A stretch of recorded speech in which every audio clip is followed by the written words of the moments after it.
বাংলা গ্রাম গোলাপপুর। চারদিকে সবুজ ধানক্ষেত, নারকেল গাছ আর মাছ দিয়ে কাঁচা রাস্তা।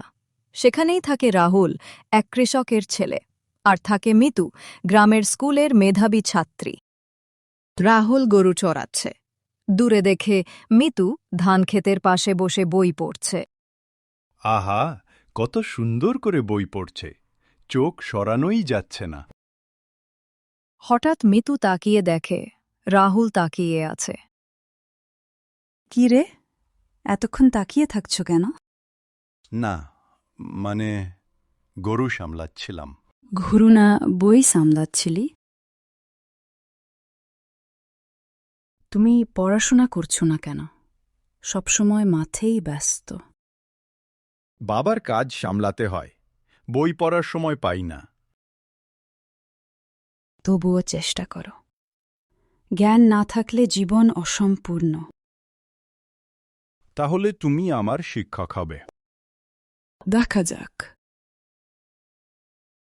ওই রাহুল আর মিতুকে প্রায়ই একসাথে দেখা যায়। এভাবে চললে গ্রামের নিয়ম ভাঙবে। মেয়েরা বই পড়তে যাবে, ছেলেরা মাঠে যাবে, এর বাইরে কিছু মানা। খবর পৌঁছে যায় রাহুলের বাড়িতে। রাহুল, গ্রামের লোকেরা তোকে নিয়ে কথা বলছে। কৃষকের ছেলে আর মাস্টারের মেয়ে, এই সম্পর্ক মানা। বাবা, আমি কোনো ভুল করিনি। ইউজুয়ালি আমি তাকে ভালোবাসি। মিতু মঞ্চে কবিতা আবৃত্তি করছে। সবার সামনে রাহুল করতালি দিচ্ছে। দেখো, ওকে কত সমর্থন করছে। এটা কি শুধু বন্ধুত্ব নাকি আরও কিছু? মিতুর চোখে জল।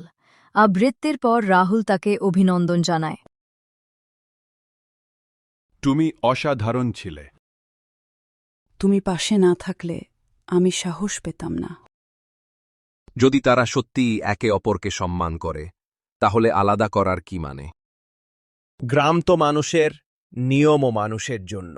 ভালোবাসা যদি সত্যি হয়, বাধা দেওয়া অন্যায়। সবাই ধীরে ধীরে রাজি হয়ে যায়।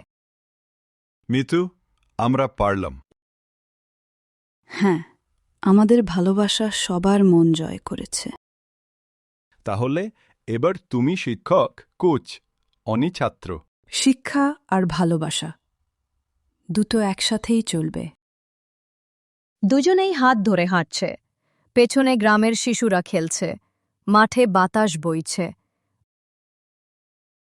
বন্ধুরা, যদি ইউটিউব থেকে আমাদের গল্পটা দেখে থাকো, তাহলে আমাদের গল্প পাঠশালা চ্যানেলটা সাবস্ক্রাইব করে পাশে থাকা বেল আইকনে ক্লিক করো আর অল নোটিফিকেশন অন করে দাও।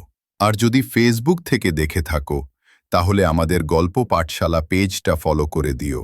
ভিডিওটা যদি ভালো লেগে থাকে, তাহলে অবশ্যই একটা লাইক দিও। কমেন্টে জানাও কেমন লাগলো, আর বন্ধুদের সাথে শেয়ার করতে ভুলো না।